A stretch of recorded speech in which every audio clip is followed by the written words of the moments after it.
right. Looks like a lot of aqueous degreasing as a part of their TR planning efforts, and also just substitution with less toxic solvent. That's great. Okay, wow, not a lot of, only 7% are familiar with vacuum cycling nucleation degreasing. Interesting. Well, it's great. You came to the right place. So let's see. We have 68, 57 answered. I'm going to end that poll for now. Thank you, everyone. So without further ado, I am going to turn this over to Joe Schutert of Vacuum Processing Systems. He's going to be talking about the history of the technology and of his own company and his work in the field, and the applications and scientific background of vacuum cycling nucleation technology.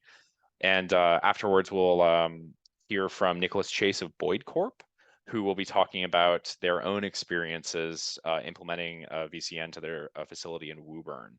So without further ado, Joe, you can take it away. And I will share my screen here.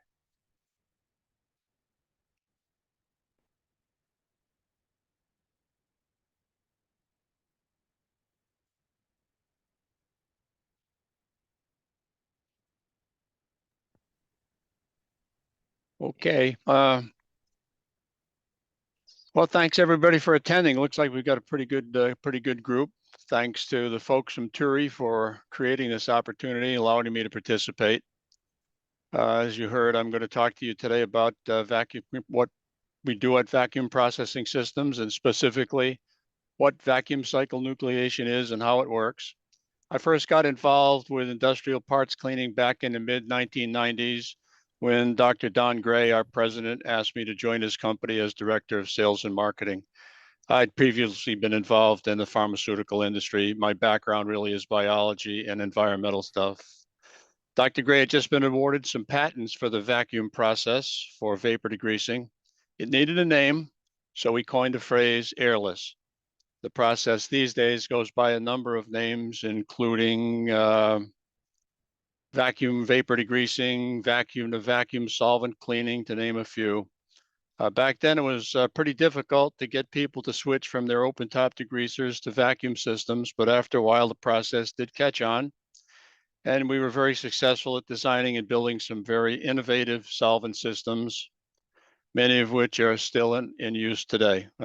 Slide one. I think up there on the top left is the largest system we ever built. You can't see by scale, but that chamber was 6.5 feet ID by 24 inches front to back. It used perchloroethylene and it cleaned aircraft parts, and it was a vapor and spray only. The success of those machines centered around environmental, health, and safety issues that the process brought to the workplace. That plus the fact that those days companies could still use well-known solvents such as PC and TCA. But we made no mistake about it. Success was tempered by the fact that the industrial cleaning market was experiencing a dramatic shift toward aqueous processing. As all this was going on, Dr. Gray was still teaching in the chemical engineering department, and running a company was a very heavy load. He decided to leave CEREC and continued to teach his activities at the university.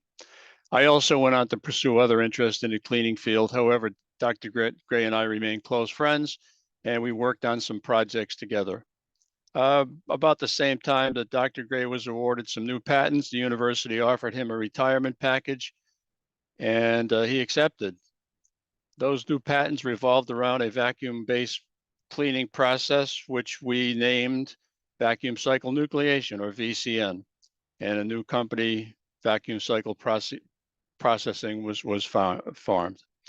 A VCN can be used for either aqueous or solvent-based chemistries.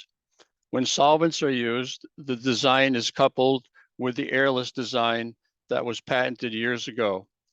You'll be seeing some videos today of processing both in aqueous chemistry, mostly because it's easier to see what's going on. So slide number 2.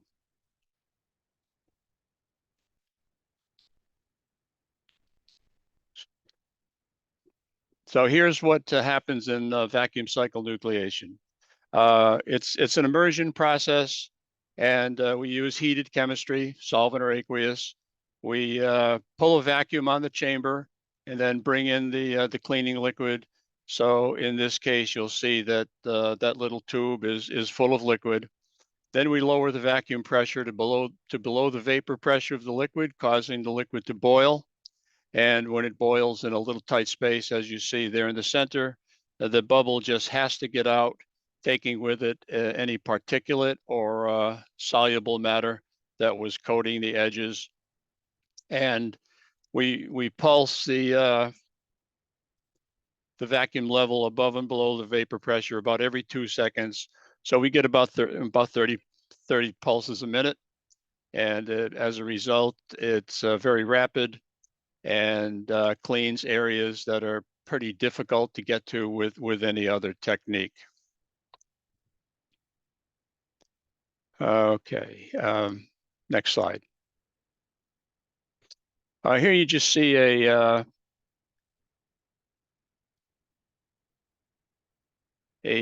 device with some holes in the center. Those holes are 6/1000ths of an inch, and I guess they're about 1/4 of an inch deep. In this case, they're full of polishing compound, very specific method of polishing that surface, but I won't get into that, except the polishing compound collects in those little holes. Next slide. So I mixed up some dye and I placed it in the back side of those holes.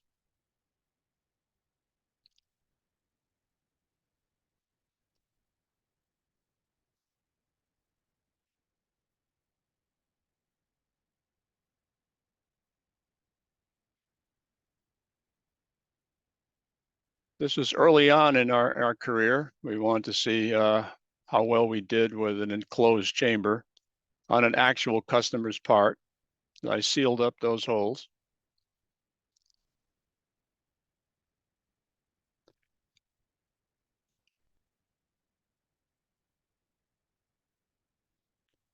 Placed it in an aqueous solution,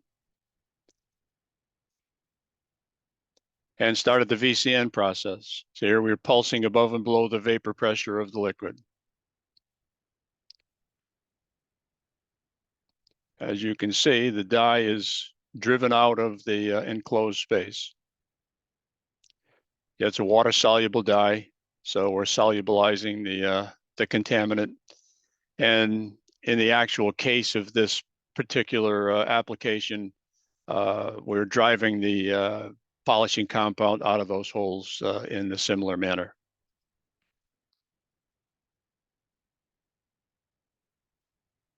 Typically, after this is accomplished, we'll drain out the contaminated solution, add some rinse water, and rinse the part.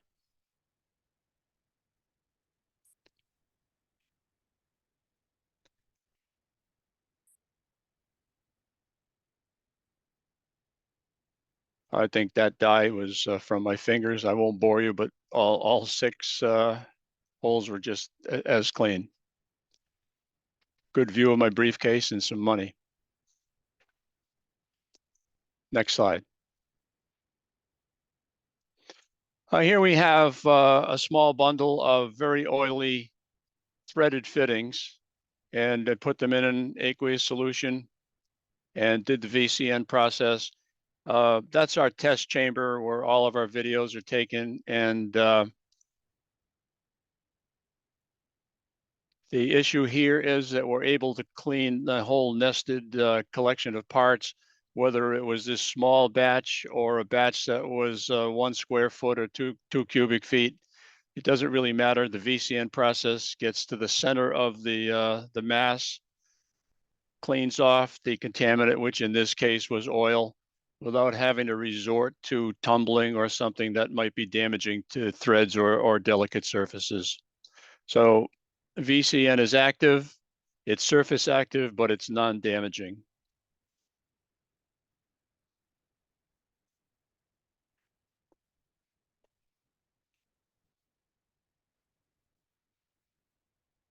Next slide. We'll just go to the next one.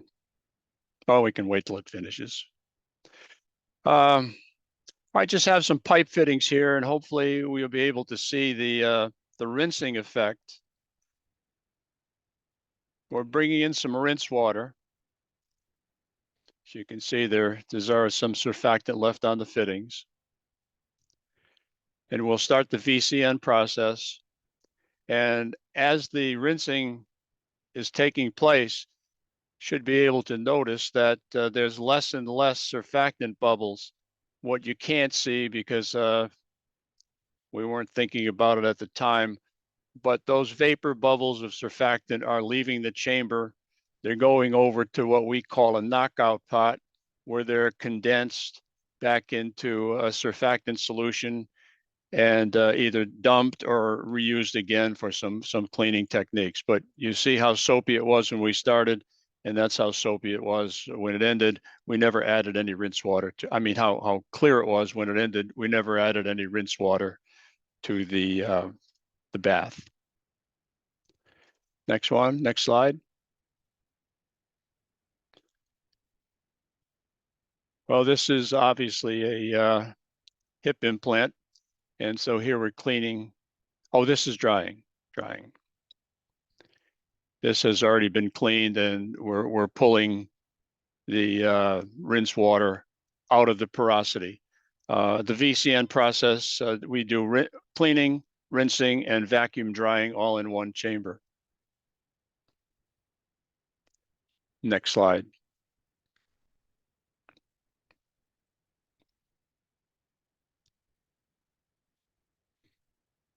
Here we have a sealed bearing, just something I found on my workbench. And you can see that we're creating bubbles internally and driving whatever contaminant might be in the part. This was just for demonstration purposes only. Here's another very small bearing. That threaded rod is a 1/4-inch threaded rod. I guess this is a solvent cleaning process here. Works the same whether it's solvent or aqueous.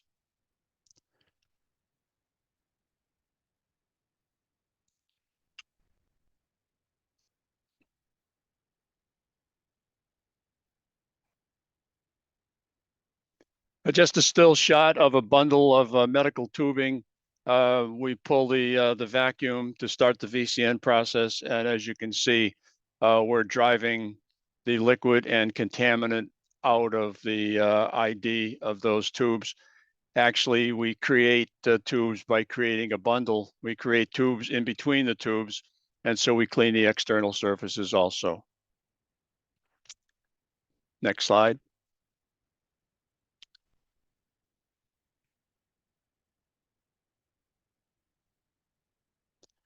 One of the features of VCN is that we can clean the inside of very complex tubing. There's some clear tube that I wrapped around a pipe fitting just so that I could get it in the chamber. But as you can see, the VCN process is moving the liquid through the tube. I have another video of a 6-foot tube with contaminant in it, but I didn't include it. We do clean the internals of complex bent tubing.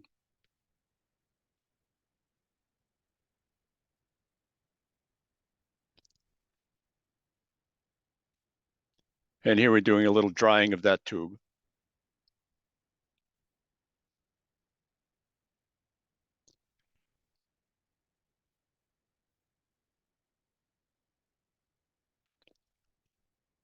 Well, here's that live shot of the medical tubing.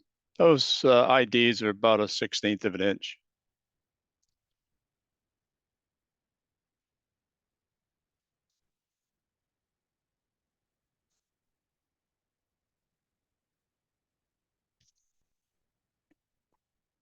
Okay, next slide. Well, this is a recognizable piece of heat exchanger, before and after solvent VCN cleaning. That piece is actually 5 feet long in reality, but my photographic skills didn't capture that. Next slide. This is a syringe that I contaminated with some red dye to, I guess in my mind, simulate blood. Here it is in an ultrasonic bath. We're going to compare ultrasonics to VCN cleaning. Fill the bath with water, just as if you were trying to clean a syringe or any kind of a chamber-like feature, and turn on the ultrasonics. We rotated it. Not much is happening. So here's the same dye on a white piece of rod with the ultrasonics working. The ultrasonics has been on all the time. And you can see that ultrasonics is good from removing contaminant from an exposed surface, but difficult for something that's captured.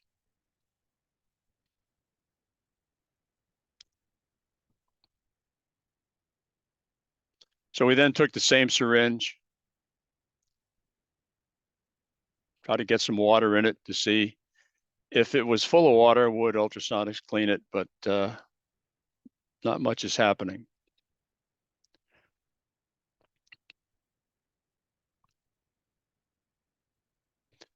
So we took the syringe, put it in our little chamber.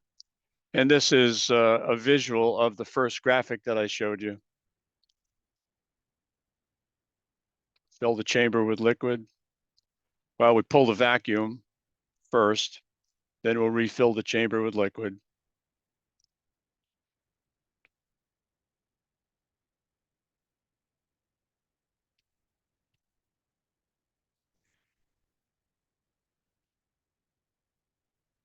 And start the VCN process. The liquid is heated. Typically, we operate with aqueous solutions between 140 and 170 F.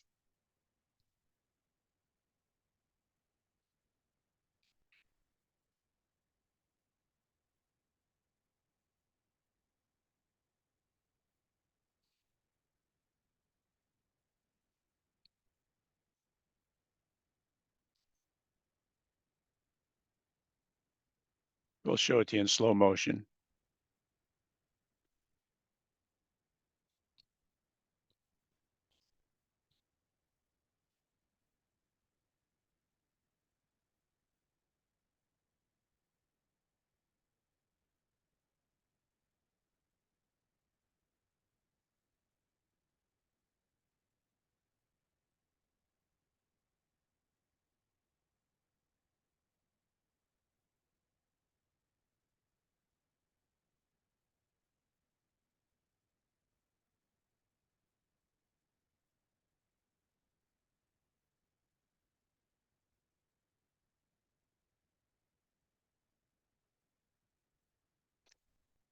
Well, this is that's how the VCN works. What we do at Vacuum Processing Systems, we design and build equipment.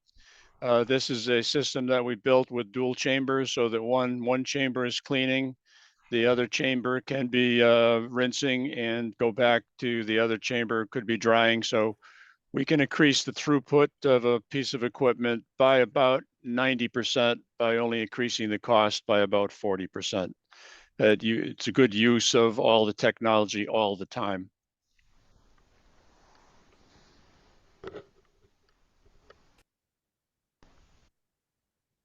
Here's a piece of copper mesh used in the aircraft industry. We're putting that that mesh was put in our chamber. The roll is about 3 feet long and 9 inches in diameter of coiled, rolled up mesh, covered in a light stamping oil. And this is a solvent process. This company was previously using thousands of pounds of trichloroethylene, and they switched to N-propyl bromide.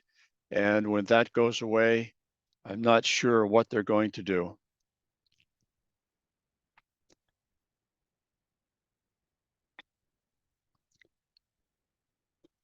And the point of this is, since this is a toxic use reduction discussion, we went from thousands of pounds of solvent use to tens of pounds per year.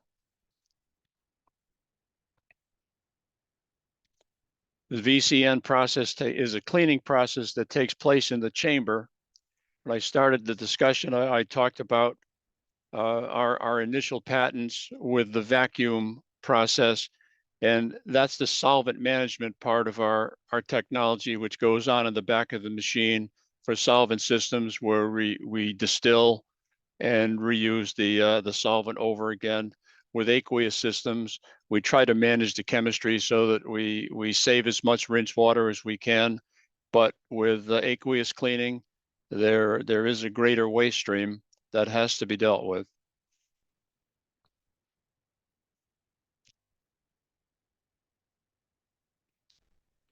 You can see that whole bundle or roll of mesh, the VCN process is actually operating from the inside out because the vapor bubbles need to get out just like you're boiling a pot of water. And since the contaminant is soluble in that chemistry, it takes it with it. I apologize for some of the videos. Most of our customers do not like us to show their parts.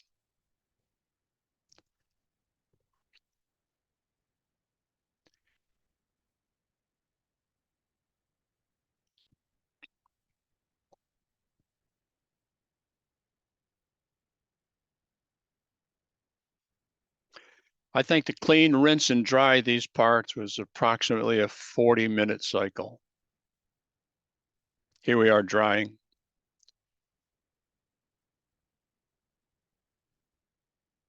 Very difficult challenge.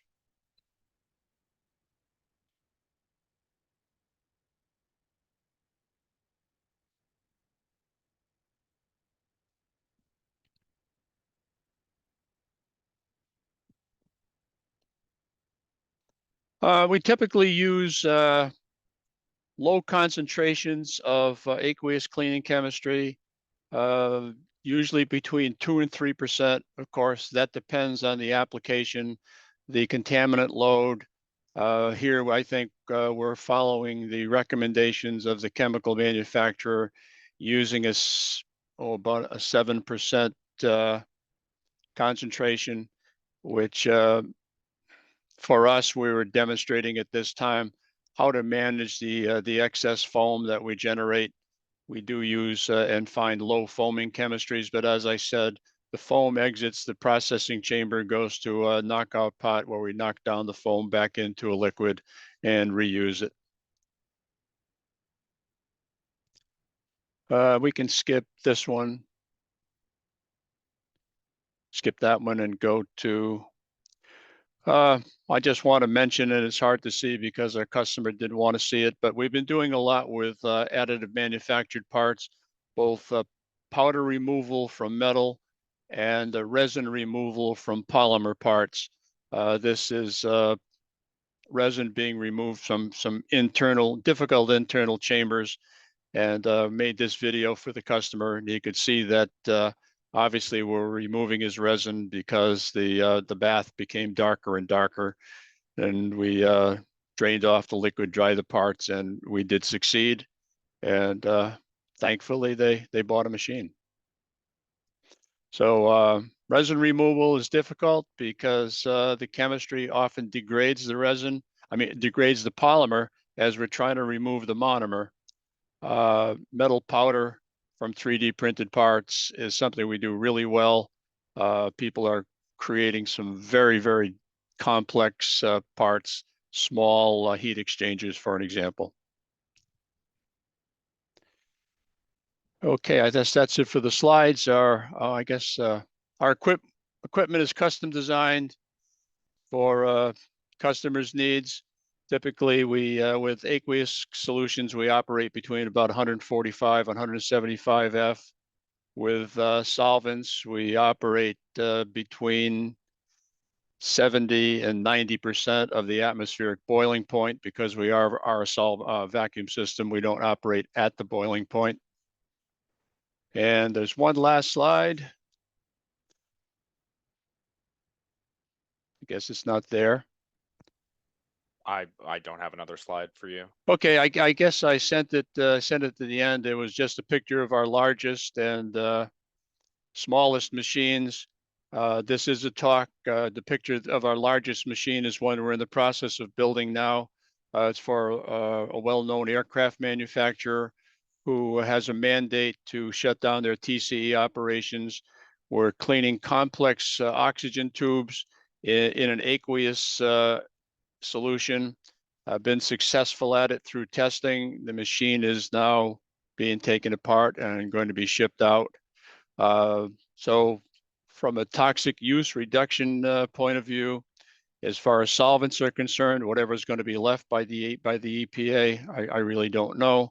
But if they're going to be used, we use minuscule amounts of solvent as compared to open top vapor degreasers. And for the aqueous processes, both with solvents and aqueous, we can get into features that other technologies have difficulty reaching and cleaning. And thank you for your attention. I guess it's time for some questions. All right, thank you, Joe. So yes, if anyone has any questions, feel free to either drop them in the chat or raise your hand, and I will call on you as we see as you come in. We'll probably have about maybe 5-10 minutes for questions right now, and then we will move on to the second half of our afternoon here. So William Judd is asking whether or not this is a heated process. Oh yeah, as I said, for aqueous chemistries, we operate between about 145 and 175 F. I didn't want to show it, but you know, there's a temperature vacuum vapor pressure curve. Our vacuum levels are not very low, probably around 20 to 50 torr to accomplish the VCN process. Yes, it is a heated process. Dealing with water, water is harder to heat and harder to dry, but we do use it. And the solvents we operate depending upon the atmospheric boiling point of the solvent.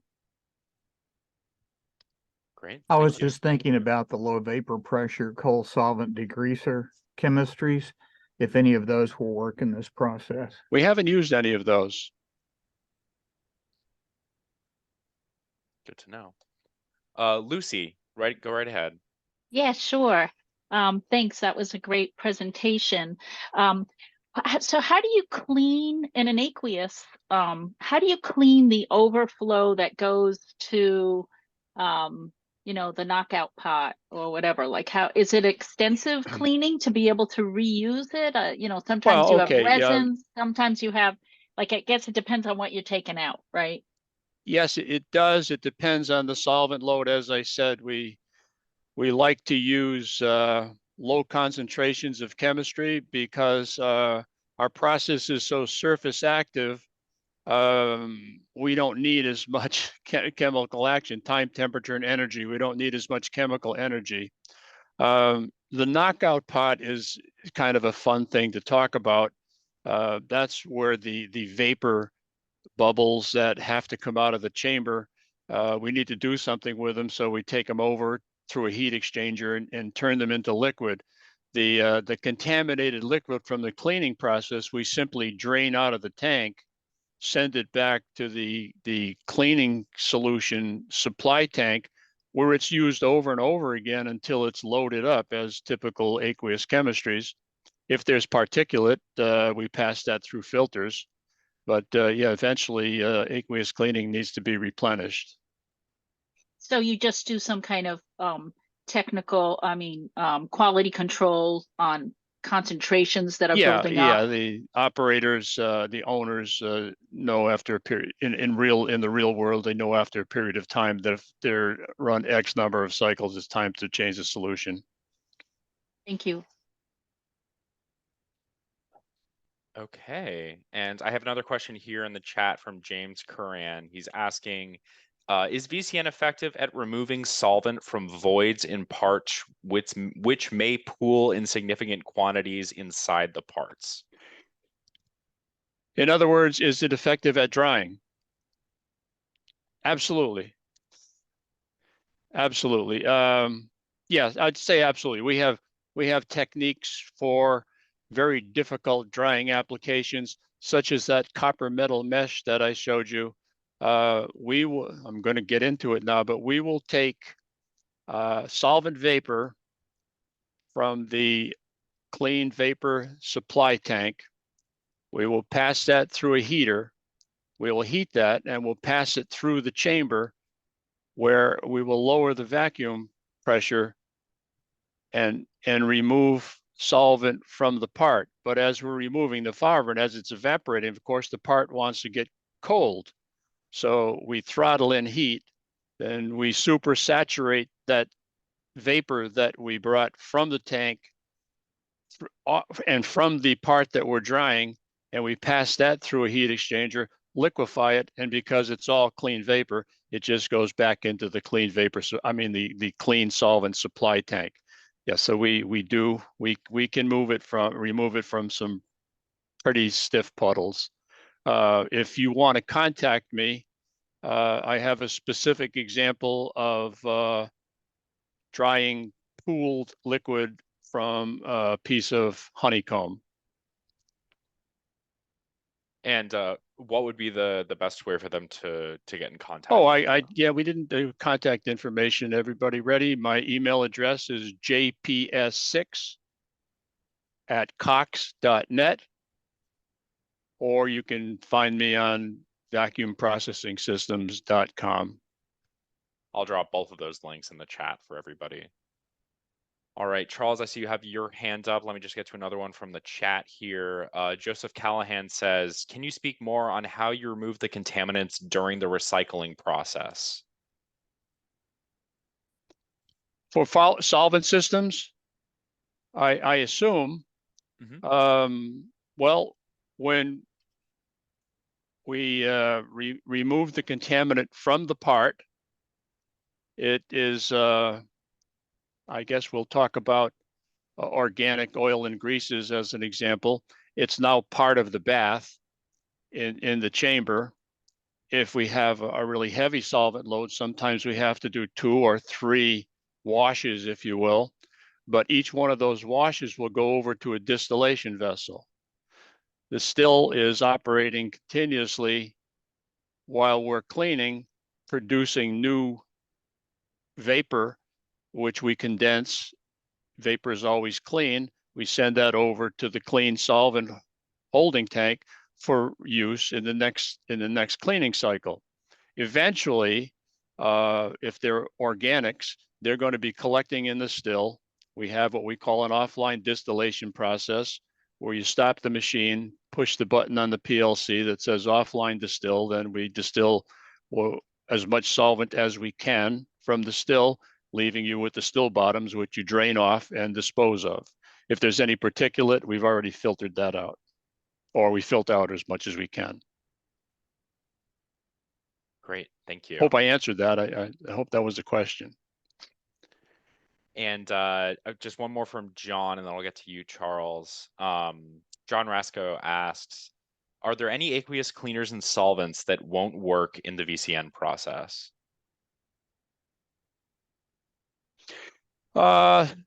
Aqueous cleaners were pretty flexible. I can't think of one. We just tested one the other day for removing resins. That is a 2-part aqueous chemistry. And we were able to, because of the nature of the VCN process, it mixed very nicely and removed resin. So I can't think of one.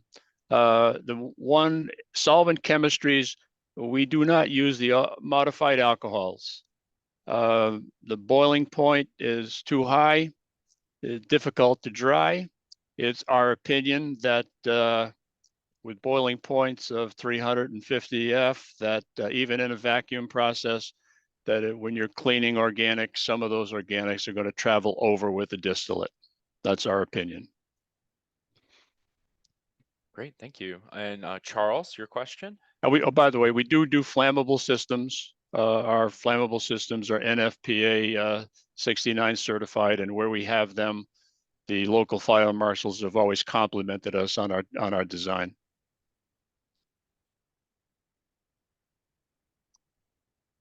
Great. Charles, go ahead. The next to the last question was the same as mine. Thanks. Oh, great. All right. I'll Okay. say I've been doing this since 1995. I think I've cleaned thousands of parts. I have a lot of things that I skipped over in this discussion. I could probably do this for half a day, telling you about all the different applications we found. If you have specific applications and specific questions, I'd love to hear them. And I like to hear about challenges, things that are tough to do and you're having trouble with. Great. So just I'll do these last two questions here. We have one in the chat from William Judd. He's asking, what is the typical solvent recovery in percentage? I will say this, we have different techniques. I have seen it as high as 95%. Typically, we're talking in the 70s, and when we do, we can either heat the systems with electric immersion heaters or steam jackets. When we heat the system with steam jackets, because the heat is external, we don't have to worry about distilling below the heater. We can get much higher recovery rates. Costs a little more money to have a steam jacket. That's the only way we'll do flammables, because we don't want to have an electric immersion heater in a flammable solvent. So it depends on the contaminant, but I'd say 70 to 90%, 95% is what you could expect. It's much higher than what you get from a open top type degreaser. Thank you. All right. And last question here from Lucy. Go ahead. Yeah, so there's so many great things about it. I'm just wondering, is it high intensive energy use? Energy use is, I don't know what high intensity is, but because of the nature of what we do, you see we're boiling liquid and we're condensing liquid. So yeah, we do use a fair amount of energy. I wouldn't put it in the category of an energy miser, but I don't think it's any greater than your typical aqueous dippy dunk solution where you go from chamber to chamber. So yes, we're a little high, but not drastically high. If you have a specific example, we could give you the actual energy usage, which we do in all of our quotes. Great. Okay, thank you, Joseph. That was a wonderful presentation. And if anyone else has any questions after the session, you can either reach out to Joe directly, reach out to myself or one of the organizers, and we can pass that along. Thanks a lot.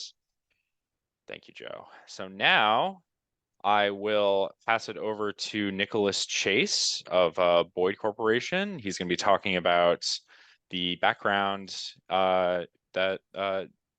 process that they've had with moving over to VCN system. So take it away, Nick. Thank you. I will wait just a moment till that presentation comes up. My name is Nick. I work at Boyd Corp. I have held a range of positions here for about the last 6 years. My current position is a manufacturing lean specialist. So I focus on cost reduction, throughput improvements, and improving operator safety. One of those being looking at cleaner, more environmentally friendly and safer for operator cleaning technologies, because we do quite a bit of cleaning in our factory. You can go to the next slide, Alex. So Boyd is a global company. We have about 50 locations, but I specifically support the Woburn, Mass facility. There we manufacture a wide range of thermal management products, traditional heat exchangers to high performance cold plates and active cooling systems. And we serve a wide range of markets: healthcare, aerospace and defense, semiconductor, laser, cloud computing, and really any industry with thermal management needs. So each industry has its own requirements, standards, and restrictions. So our processing lines need to be able to handle a wide range of those capabilities. This is particularly a challenge with our cleaning technology due to the range of oils, materials, requirements, and surface geometries that we need to consider in our product mix. You can go to the next slide. So we break our product lines down into two main value streams. So I'm going to kind of be covering them independently throughout this to kind of go over each of their unique needs. The oldest line is on the left here. This is our traditional copper tube heat exchanger that are in comparison a lot less complex, but greater in production volume. But these products still rely mostly on manual operations like torch brazing and manual punching to produce the components, allowing the operators to adapt to part configurations pretty easily. And then on the other side is the aluminum product line. These offer higher performance, but require a more complex assembly process and rely on a lot more automated systems for their production. Each of these value streams uses a range of materials, processing chemicals, and have unique cleaning system needs. Our baseline, we have been using open-top TCE vapor degreaser since probably the 90s on both of these product lines with similar equipment. In 2017, we worked with Turi to look at switching our aluminum value stream over, and that's ultimately where we found vacuum processing systems and their VCN technology. And that's where we ended up working with Turi for about a year, looking at a variety of chemistries that work with our soils, and that would fit in well with the VPS system and their VCN technology. You can go to the next slide. So of the two value streams, the aluminum products are much more difficult to achieve the level of cleanliness that we require. We have 5 different soils used on all the component parts that come together in a single assembly, 3 different categories of soils as well. Machine coolant is pretty common and typical in most manufacturing facilities and is, I would say, relatively easy to clean in a lot of applications due to the high percentage of water, and typically a lot of coolants are made to be clean knowing their end customer. Then we have 3 types of straight forming oils we use on our stamping and pressing equipment. And these go on very small parts to very large parts. You actually saw some of those in some of the videos that Joe showed with some of the tiny tubing and ports. So again, very, very difficult to clean regions.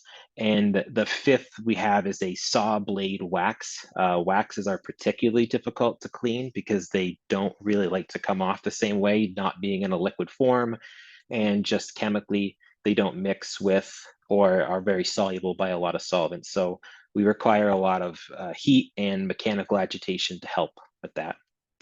So part of why we had to go with the system like VPS and their high cleaning capability is the high risk that our company has if the rework or if the cleaning process was unsuccessful. Products are typically scrapped. So if we aren't able to clean every product in these complex assemblies to the highest degree of cleanliness every single time, one dirty component in a large assembly could cost, tens of thousands of dollars in a single batch. So for us, it really made a lot of sense to go with something that had the highest ability to clean repeatably, time and time again across all of our different soils that were difficult to clean with any other method. You can go to the next slide, Alex. So on the left here, you can see our old equipment that utilized trichloroethylene in an open top degreaser. We had to curtain it in, due to just to be safe for chemicals and smell. TCE is odored, and a lot of the operators don't like having to work in that environment. On the right, you actually see our piece of equipment that we got about 5 years ago from VPS, completely closed loop. And I don't think an operator has complained about any smell or chemical interaction whatsoever outside of the few times we have to add or take away chemical. And those are handled with special processes. So when we first went to Turi, we were looking at an aqueous solution. Obviously, that's kind of how a lot of the industry is going nowadays, trying to be more environmentally friendly and get away from the solvents. Unfortunately, after extensive testing, we were not able to find a aqueous solution that was effective across all of our soils. We had good success on the machine coolant and on a lot of the oil, the petroleum-based oils, but the wax was the really difficult soil to clean. And then eventually we started and we found a alternative solvent that we hope and think is better in comparison to TCE.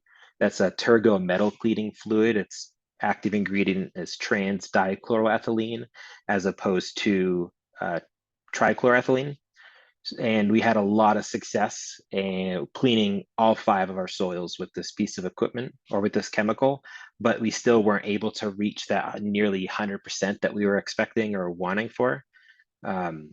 So eventually we found vacuum processing systems around that same time that we were doing that Turi testing. And with them, we designed and sized the equipment for our process and this turgo metal cleaning fluid. We eventually landed on the large closed loop vacuum system with the VCN process you see on the right.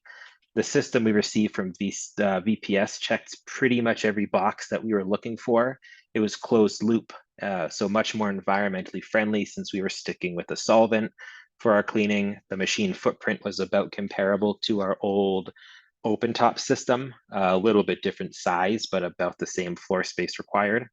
And then the load and unload process was very similar. In our case, it was a top load hoist system for a lot of our baskets that went up to about 250 pounds in this case. The operation was very simple.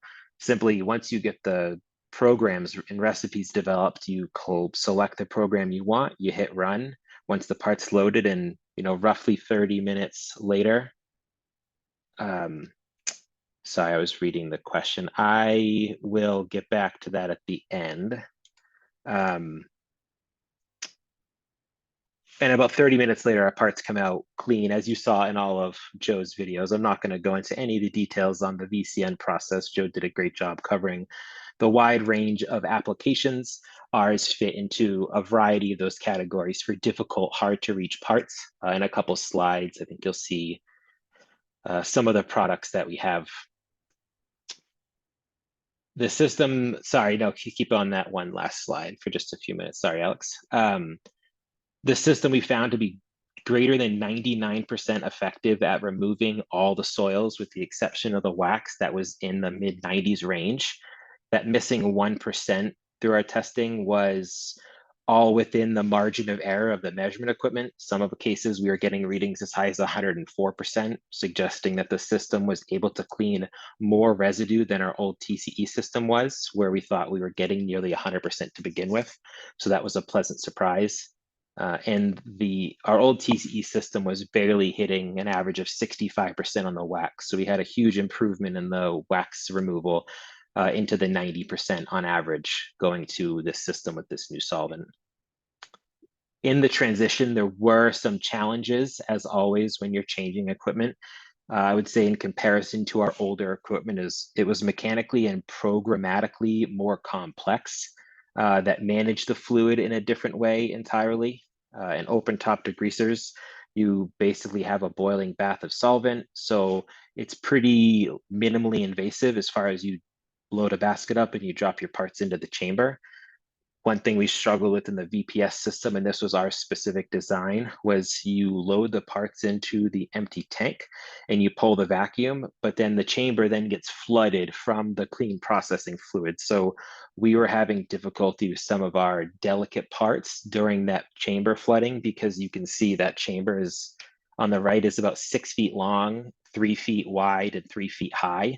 So we filled that to, I think, about 60% full. So it was quite a bit of fluid entering the chamber, even when we had to do small 1-foot baskets of really delicate aluminum product. So again, that was a mechanical challenge on our side, figuring out how we can get a wide range of products and configurations to work effectively. You can go to the next slide, Alex. I do want to talk a little bit too about the alternatives. So our copper value stream is comparatively less challenging to clean. It only has 3 soils, of which they're all petroleum based and one was an evaporative oil. There is one intermediate cleaning step you can see as that third operation that we do a mid-clean process because we lose access to some of the surface area and areas that we couldn't clean once we combine the components in the assembly process. So we needed a system with pretty high throughput for double the cleaning essentially of all the products on the higher volume side. And the other thing to note on the copper side is there is significantly less risk to the business of process failure. So torch brazing is used still to complete the fluid circuit. It's similar to welding where you wet the joint and you add a liquid filler material and it'll wet and fill in the region between the mating surfaces. So if you did have a relatively poor cleaning cycle or the fluid might not have been managed properly for a day or two, the operator is able to essentially keep heat on that joint for a few extra seconds, and that will boil off any of the oil in a lot of cases and still allow for our products to be manufactured to specifications. Certainly not an ideal process. We're adding time and oil vapors, but through masks and high quality suction and skilled operators, the risk to the business was lower. So that'll kind of describe a little bit of why we transitioned this to an open top aqueous cleaning system. You can go to the next slide, Alex. So on our copper side, we had a very similar piece of open top system using trichloroethylene that we're currently in the process of validating the new system on the right. Hopefully over the next 1 to 2 months, that validation is complete and we can get rid of our open top.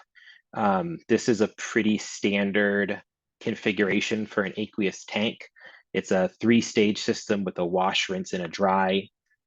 In transitioning to aqueous away from a solvent, we had a lot more success given our lessons learned the first time we switched back in 2018.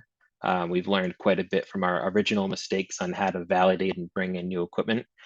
Fluid management was at the top of that list of considerations.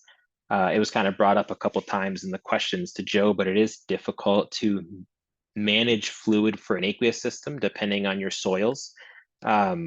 You want something like an oil where it's easily separatable in the skimmers in the back versus something that's going to dissolve into the aqueous system, and you're going to have a harder time separating those out. The parts are introduced to the fluid as well in a similar way to our open top on the left, in that we load in a basket on the front side of that processing line, and then it moves down the production line and slowly dips into each of the chambers as needed. So we also worked around some of the difficulties we had on the VPS side with introducing fluid in large quantities in some of our delicate parts. So the process of introducing this system into our factory went smoother in comparison through our learned experiences. The other thing is our new aqueous system is semi-automated in the same way as our vacuum processing system is, where it's as simple as loading the parts into the chamber, or in this case, the conveyor, selecting a recipe and hitting start. Reducing operator involvement has been a massive time saver and dramatically improved process consistency on both sides of our cleaning process. Aqueous cleaning, however, has an entirely different waste stream where the dirty solution is either drummed out in barrels, or we do have an internal evaporator that boils off the high percentage of water in the cleaning solution. We are still in the process of determining which method is the most environmentally friendly and economical for the business. It is very expensive to drum out barrels of nearly 90% water when you have a much larger waste stream on the aqueous side. But the energy and upkeep of our evaporator and that environmental impact of using that higher energy is not a great solution either. So we're looking at how you manage that waste stream most effectively. But we think in either case, the aqueous system and the VPS is significantly better with the trade-offs compared to the open top vapor degreaser that loses much of its solvent to evaporation if it's not properly maintained. Ultimately, you are cleaning off processing fluids and soils from your products. So the soil and waste cleaning solution needs to be dealt with appropriately. or any system could become hazardous in any of these cases. This is probably a good segue into discussing some common cleaning systems and then covering some of the disadvantages and advantages of those. If you want to go to the next slide, Alex.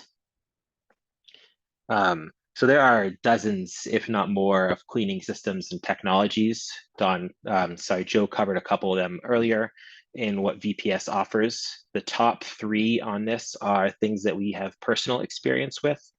We're getting rid of our 2 old open top degreasers, and we have a closed loop solvent system from VPS and now an open top aqueous system from Ramco that we're using. If I had to guess, probably the most common may still be open top vapor degreasers. I've worked in a variety of factories, and in my position, I tour quite a bit of factories looking for new suppliers, and it's still a very common process, especially throughout our area. There's not really anything that compares as far as the cost effectiveness, and this equipment has often been around for many, many years. The technology is over 100 years old since they've been doing this type of cleaning.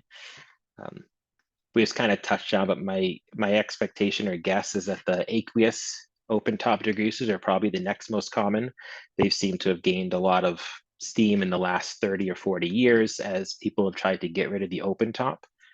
And then, and Joe, please correct me if I'm wrong, I believe that the closed loop solvent systems that you had mentioned have been around since around the 90s, give or take, possibly into the 80s. So it's a relatively newer technology in comparison that can take advantage of all the modern findings in manufacturing and science. And then with the final 2 common options that I have seen is a closed loop aqueous system, like Joe had mentioned that they offer as an alternative, as well as a closed loop modified alcohol system, which kind of looks similar in configuration to a closed loop solvent degreaser, but has a wide range of controls to deal with flammability, the high boiling point that was mentioned earlier, and also comes the whole host of requirements typically by the state. I know we were struggling to even be considered to have a system like this in our Woburn area, just due to fire marshals needing to come in and inspect the equipment. So these are pretty niche pieces of equipment, I think, unless you need them to clean solutions that nothing else does. Like alluded to earlier, organics are not great. Organics are not always the easiest to clean with some of these modified alcohols, but they do work on a lot of the non-organics pretty well. You can go to the next slide. I did see the question pop up, and as far as the ultrasonics, I kind of lump those into each of these systems because most of these systems are capable of ultrasonics or turbos or other modifications. So these are kind of like broader classifications, but vapor degreasers, aqueous systems, all these can have ultrasonics or non-ultrasonics as modifications to them. Alex, if you want to go to the next slide. So I want to preface by saying that this is a relative table in our personal experience through about the last 6 years of cleaning, researching, and working with about 30 different companies to look at alternatives in equipment, chemicals, and processes. And again, these kind of categories are on our old systems as well as quotes to get new open top degreasers to understand where the technology has come, and then in comparison to our new VPS system and aqueous degreaser. But as always, there are a wide range of changes that can be made to modify the equipment to exactly meet whatever requirements are there. So again, these are really, really broad strokes just to give people kind of a general understanding of maybe some pros and cons when you're looking at new systems. As far as operating costs, specifically looking at the chemical cost, the open top system is by far the most expensive. In our case, followed up by our VPS system, just because of the high cost of our solvent. A lot of these newer solvents like trans dichloroethylenes are not very cheap. 2 to 4 times the cost of a drum of TCE is not uncommon. So you are using significantly less, and we have a very little waste stream. But when you're 3 to 4xing the chemical cost, it doesn't quite net out, but it definitely is not the same one-to-one drop as cutting the emissions by 90%. And then on the multi-tank aqueous, because we're typically using 5 to 10% and the cleaning solution is lower, it's the lowest in operating cost strictly from a chemical point of view. I don't have exact numbers on our systems for some of the other operating cost factors like utilities and electrical costs, but I would imagine that the open top degreaser pulls the most because it's constantly being boiled, where the other two systems do a lot better at insulating. I would say the closed loop vacuum system is, my guess, is the lowest from what we got the quote from VPS. Was comparatively lower in energy usage compared to our old open top as well. As far as the upfront cost in all the quotes that we receive for the typical systems and standard configurations we would look for, the open top is typically the lowest cost upfront. I think that's probably still why it's used in the industry. When you have a smaller company that doesn't necessarily have or has limited funds. And then our multi-tank aqueous, followed by the more costly closed loop system, but it's certainly outweighed by a lot of the benefits that I'll kind of go through as I go down this list. Environmentally friendly, certainly no question that the open top is the worst when it comes to environmentally friendly. It releases by far the most solvent and hazardous material into the atmosphere and for disposal. I kind of put the closed loop system and the multi-tank together because it's a hard question to answer on what's more environmentally friendly. Is it better to have a smaller waste stream of a comparatively more hazardous cleaning chemical of a solvent versus the higher waste stream of a comparatively less hazardous chemical on the multi-tank? Now, if you mix those two together with a closed loop aqueous system that VPS offers, you certainly get the best of both of those combinations of the lower hazardous chemical and the lower emissions. The ease of operation, I would say, certainly goes in favor of both of the closed loop and the multi-tank system, as far as they're typically semi-automated systems compared to a lot of manual operations of the open top vapor degreasers. The only difference in our case is the loading and unload process with the closed loop system is top load, which requires a hoist and a little more specialized equipment and holding baskets, whereas our multi-tank is about stomach level, chest level high with rollers. So the load unload process is comparatively a little bit easier, but beyond that part of the process, they're equivalent in ease of use and a huge improvement over any open top. Flexibility is, I'm specifically referring to adjusting a run or changing as new requirements might be met or might be needed. As new products are introduced, the open top system is pretty flexible in that you keep it in the chamber as long as you feel is necessary in each of the different levels. So there isn't a set program that has to be modified, where the multi-tank aqueous and the closed loop are a little more complex in having to set programs. And in comparison, I think the closed loop has a few more factors that need to be considered when you're adjusting recipes compared to a multi-tank aqueous, where it's simply temperature of a tank, time in a tank, and if you want the ultrasonics on or off in many cases. Lastly, sorry, I skipped one on the cleaning potential. This one I think is probably the easiest to make the determination of, is that the closed loop system from VPS has by far the highest cleaning potential of any of our cleaning equipment. It mixes the high chemical cleaning ability of our solvent with the high mechanical agitation in this hard to reach areas of, well, using the VCN process. In comparison, I think that the multi-tank aqueous has the lowest chemical cleaning capability, so it really relies heavily on that mechanical agitation and heat to help bolster the cleaning. So I would say that the cleaning threshold is a little bit lower in comparison, because you can add all the same levels of mechanical agitation to the other systems, but chemically we have yet to find a system or a chemical that is in comparison to solvents that's an aqueous. And then lastly, as far as like the recipe development and process development, introducing something new to your factory, there really is not much on the open top, assuming you get a non-automated version. They also come in semi-automated, and you do have to take into consideration similar challenges to the other two systems, but I find those are less common. And then the closed loop, I would say, is marginally more difficult than our open top aqueous system, just due to a few extra variables when you're creating recipes. It does offer a lot more capability, so there's a few more considerations when you're developing those recipes. So marginally more difficult, but roughly a 1-to-1 in comparison in general. So I think overall the ease and usability of the aqueous and a closed loop are pretty comparable.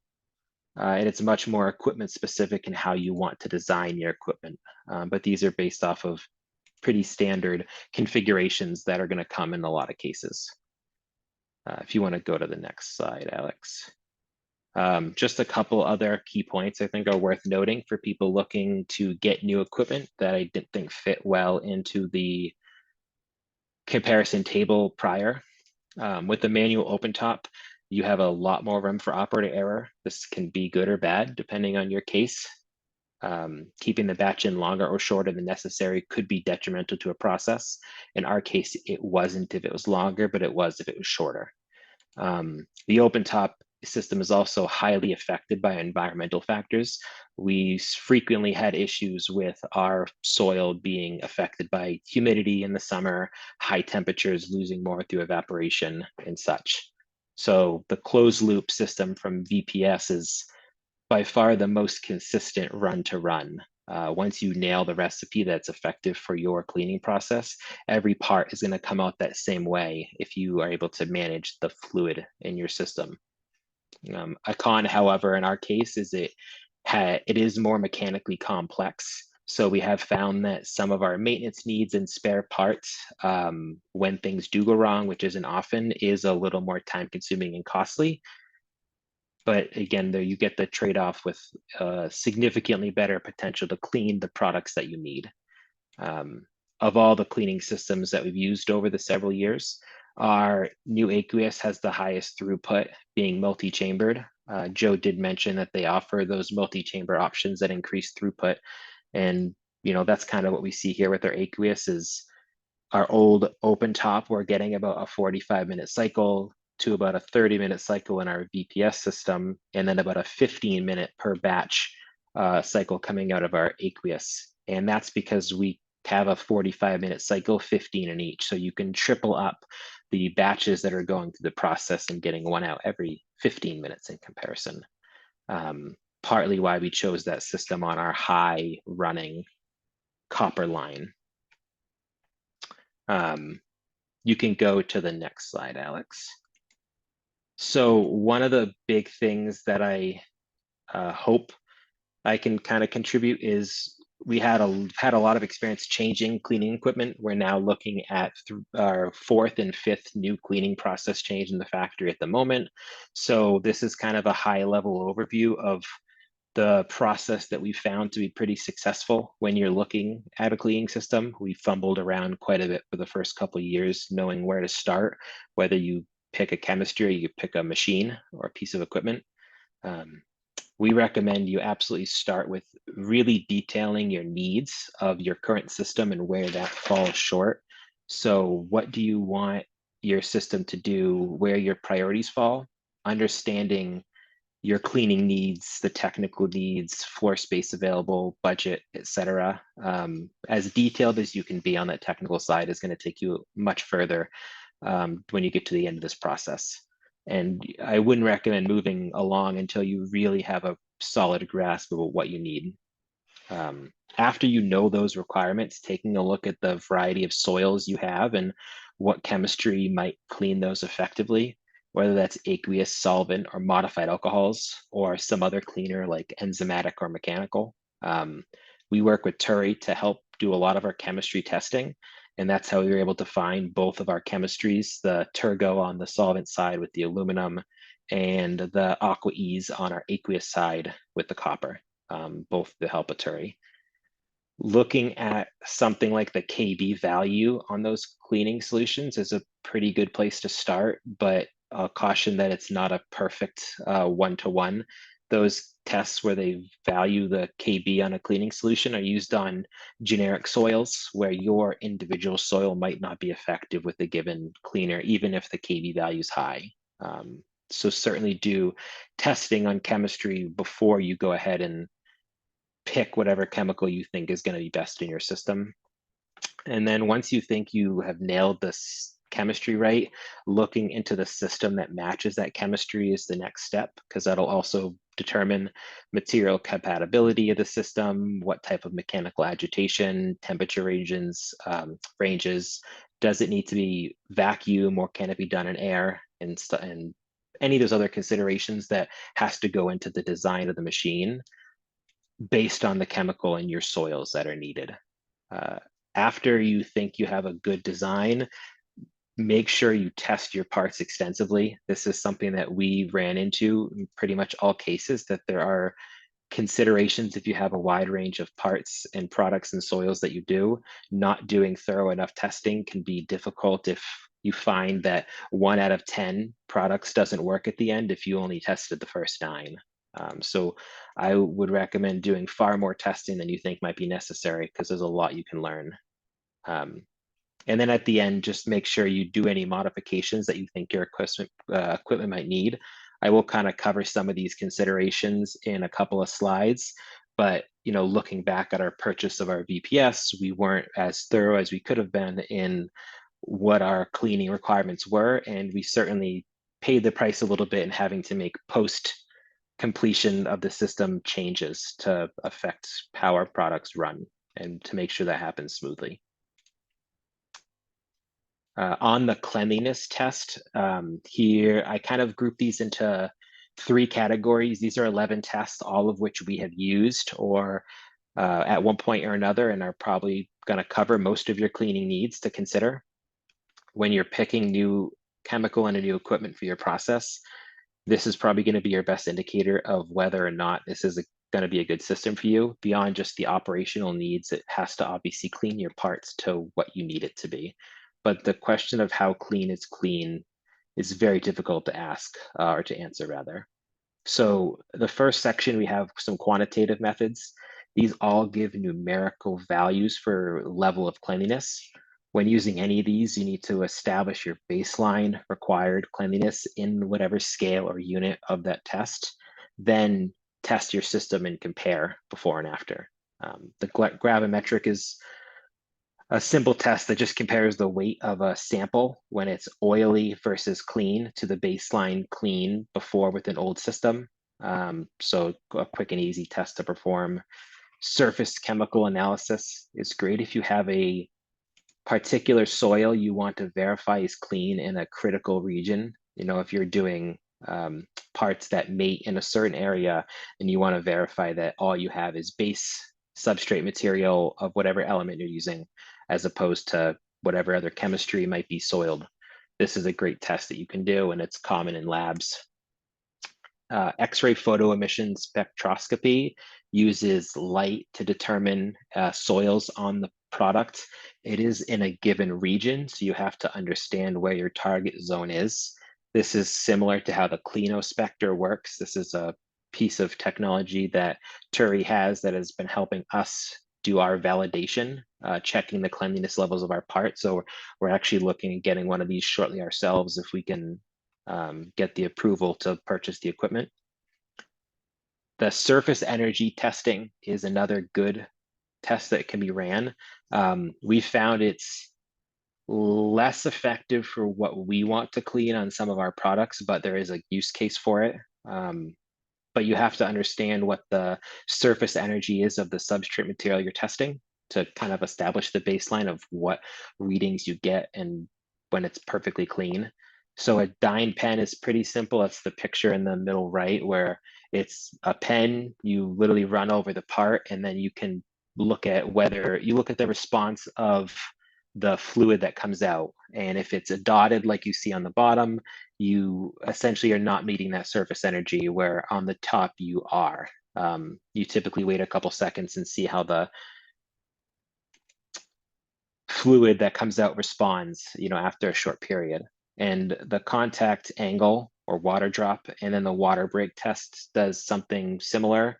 You do a droplet of water and measure the angle between the surface and the water droplet, and that gives you an indication of surface energy. And then the water break test, you do something similar in that you dip the part into DI water or another similar water, like an RO, and you see how the water responds. This kind of relies on the operator or the test practitioner to know what they're looking for. But parts that get large beads are typically higher surface energy. I always get this backwards. They are less clean.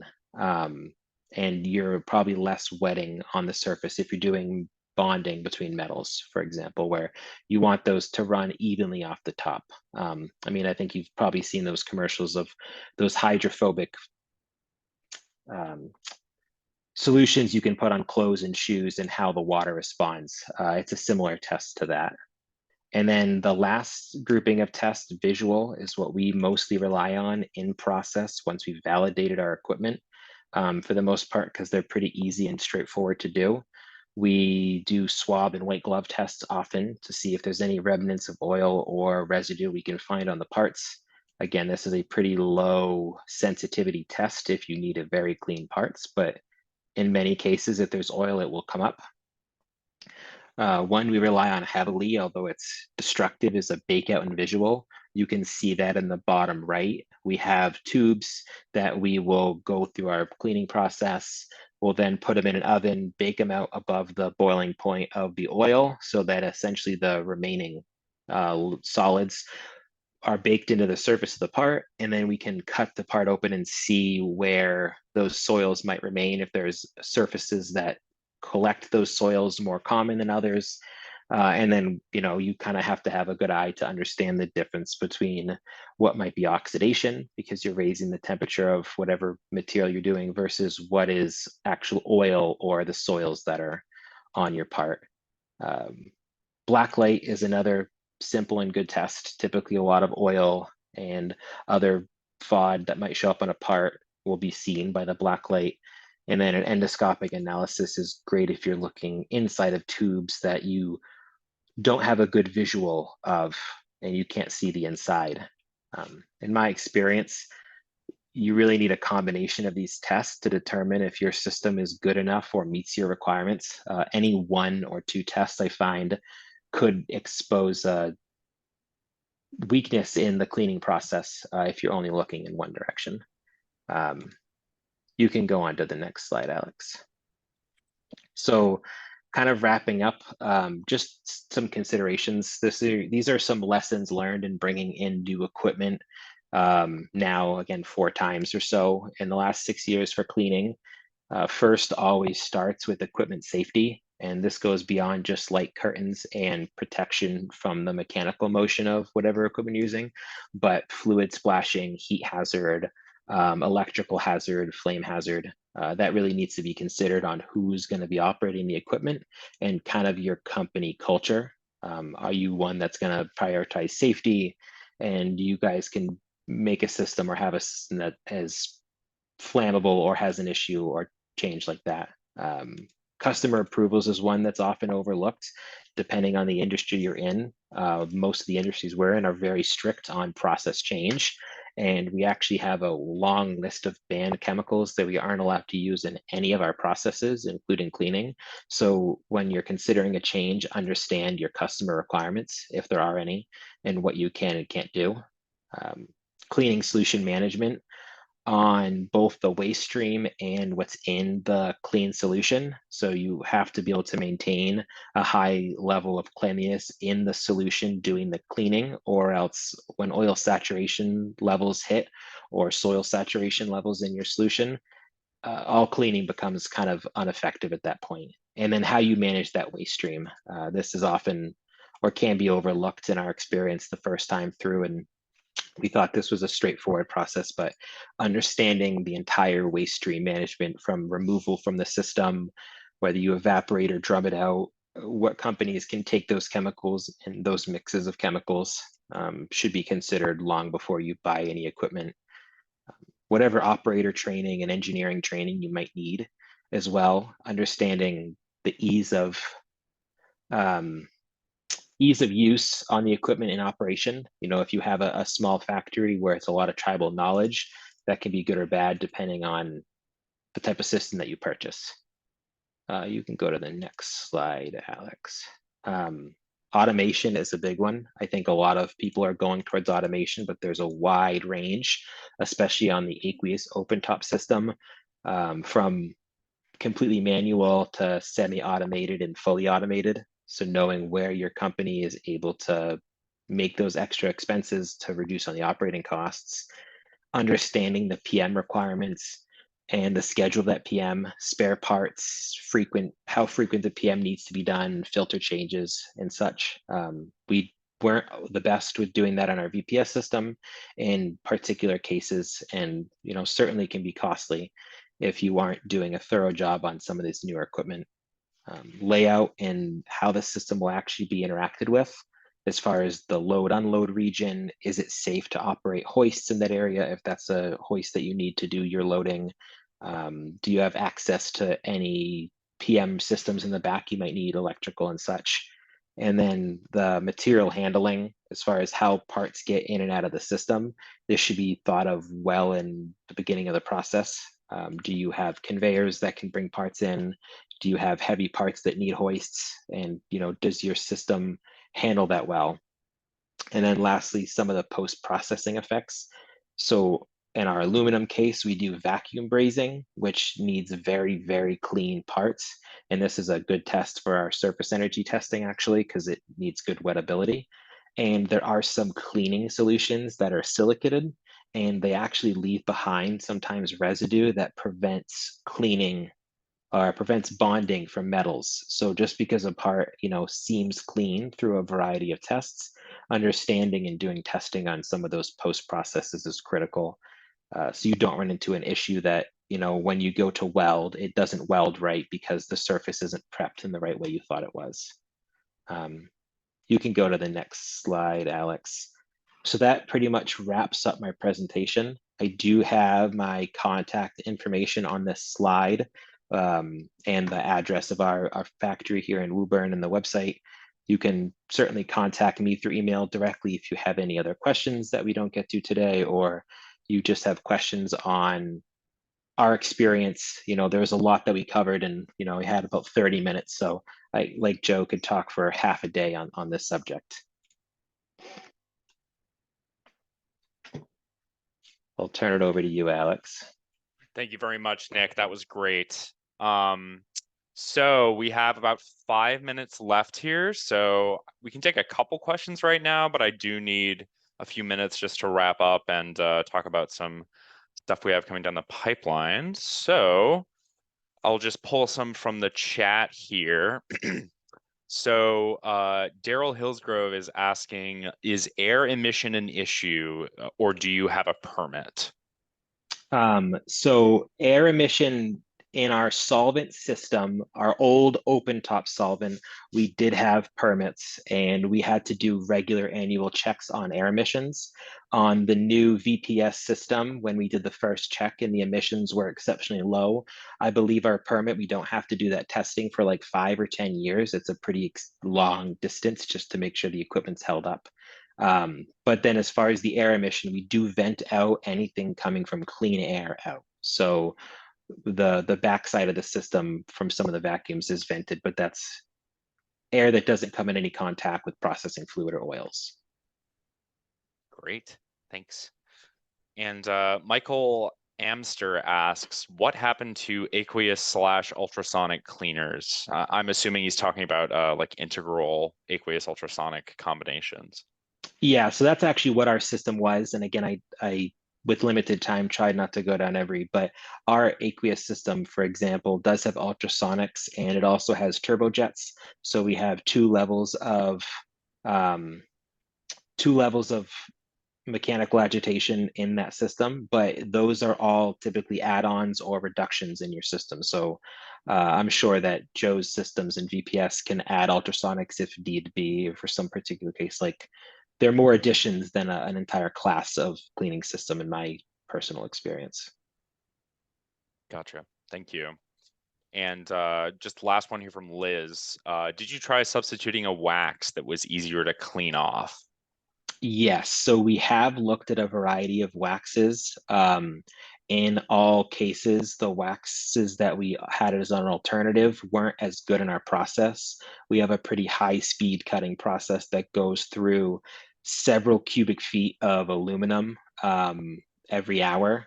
So anything we had would burn out the blades far too quick. So we looked at the compromise where we solved it on the back end with a better cleaning system, then compromising on slowing our processing so we could get eventually got more out the door as a production company. Great. Well, thank you, Nick. That was a fantastic presentation, and I think that your experience with this very unique pathway that you've had in your alternatives evaluation and your product reformulation and whatnot is fascinating.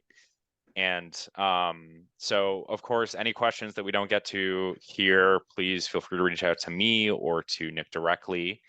Before we end for today, I just want to call attention to the fact that we will be hosting a demo session coming up on December 13th in the afternoon, where we're actually going to be showcasing Turi's own VCN system. It's a much smaller scale system, but we're going to be doing some demos there. It's an aqueous system and also a demonstration of our Cleanospector. So if anyone's interested in signing up for that, there will be a registration link going out shortly after this is over. And we hope to see you there. So, and yes, there is limited space. We don't have a huge lab, so we can't cram all 60 people in there, but so sign up the sooner the better. Thank you everyone for coming. Really nice to see everyone in here today. And once again, thank you to Joe and Nick for those great presentations. That was very informative. Thank you.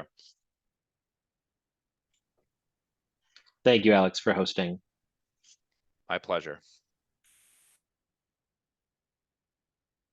So for anyone who can say, I did make a note about trans dichloroethylene almost always being with the HFVs, and I see Daryl Hillsgrove has made a comment that they also have PFAS in their trans dichloroethylene solvent, and finding non-flammable trans DCE has been a challenge. Obviously, the trans DCE is flammable itself, and so they add the PFAS to make it non-flammable. So yeah, it has been a challenge, although it sounds like perhaps the VCN equipment could handle a flammable solvent.